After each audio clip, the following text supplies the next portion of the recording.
It is a pleasure, privilege for me to be here amidst all of you and stalwarts like sir.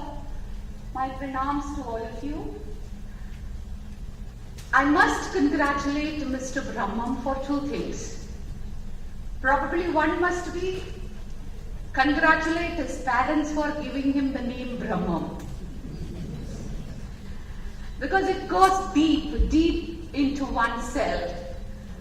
And the second thing, that he started a magazine which feeds the brain. Brain Feed. Unlike the few other magazines which work like cattle feed. There are several magazines in the country today which talk on education. Most of them have become commercial. And I believe, Mr. Brahmam, that this Brain Feed, as far as I could see it, it's quite simple and has lots to offer and go deep into the reality. And I wish the team of Brain Feed and all the others connected with that advance congratulations to making it global very soon. Yes, my topic given to me is school governance and role of leadership. Probably a very passionate topic for me because my second PhD is totally on leadership from ancient scriptures. Almost all the philosophies of the country I have touched upon, and what I have come to know about leadership is that a leader is one who walks behind the people. That's what I have proved in my thesis. A leader is one who walks behind the people. And the schools, when I thought what should I be talking to the people, I felt there's no point in me giving something rhetoric which would be theoretical mostly to all the people. There may be trustees, there may be managements, there may be... I believe the reason for taking Mahabharata is that there cannot be any other epic which has not, which could speak so much on governance and leadership. And if we lift examples from that, probably the solution is arrived at. What is here is found elsewhere. What is not here is nowhere. Mahabharata. Institutions, schools today are battlefields. They're all battlefields. Most of the trustees are crucified today. Most of the principals are crucified today. Managements are put into difficulty. So I find it in both ways. Mahabharata is a battlefield of Kurukshetra. Schools I am considering as battlefield Kurukshetra of 21st century. That's how I start. What is the analogy I would like to use? Oh my God, I'm not able to show it to you, but I think you can get that. The circle is the school, which is the battlefield. On one side you have Kauravas and Pandavas, which are the parents. You have Kauravas, majority of them are Kauravas. Few Pandavas also are there, you can't ignore them. On the other side you have Arjunas and Duryodhanas, yes, you have Dushasanas, you have several people, student community like that with you. On to the last you have, to this side you have Krishnas and Bhishmas, the Guru, the Samoha, the community of Guru, who stand and who can't really do something. As spectators they stand and sometimes they want to guide and they guide also, counsel also, they do, because the battlefield is infested with Shakunis. Several Shakunis are there. So many different prongs of attack is there on the school, and what you have is certain Dhritarashtras the passive society which only is fit to commend. If something happens to a school, the public is very happy to read it in the newspaper. Is it not so? Some school's name comes, the principal's name has come, the trustee's name has come, and the media would invariably say the trustee was not available for comment.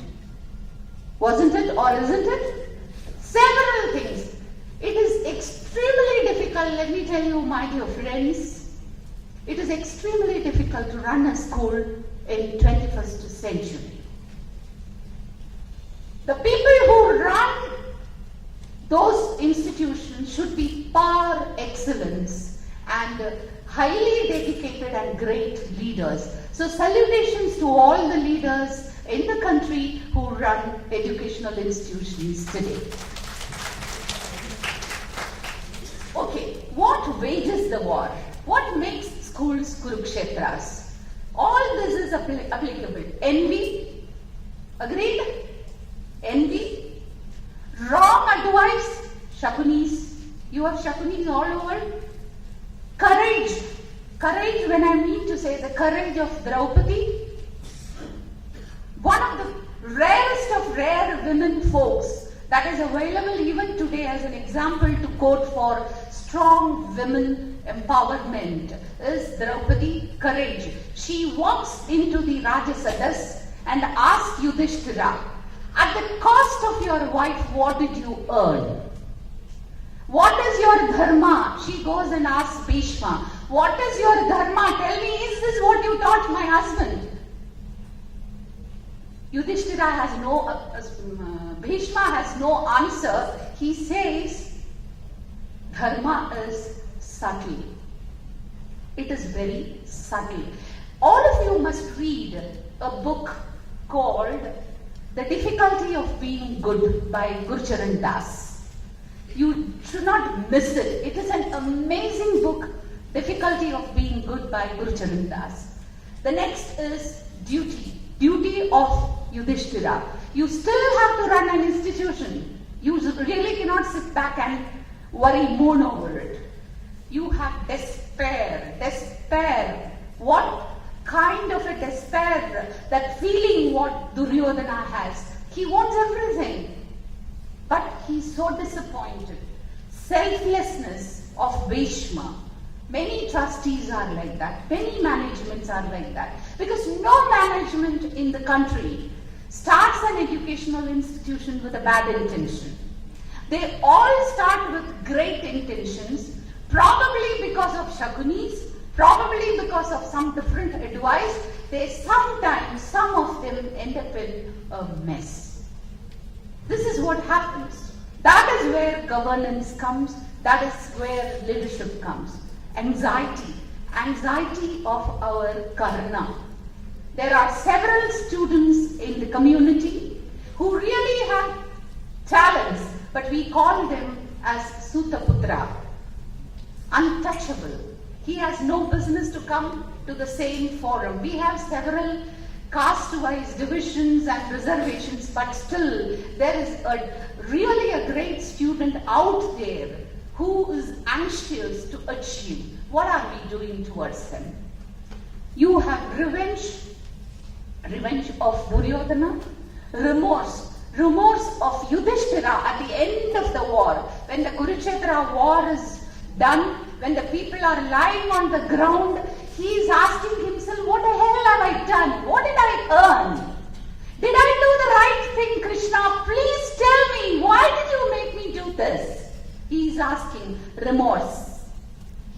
Then comes the last dharma. Krishna says, this is your duty. This is your dharma. Governance is totally based on dharma. Who wins the war? Who loses the war? What happens to the Arjunas and Duryodhanas? What happens to the Kauravas and Pandavas? Who survives the war? Do we have questions in Mahabharata for all this? We only see at the end of that Kurukshetra war when Kunti walks across the battlefield, walks around and sees, oh my God, my sons, you your wives orphans. Your sons are orphans today. The schools today happen like this only. The war is fought between several people, several fronts. Some schools close and walk away. Some schools sustain and goes. Some schools still wobble. What is the solution?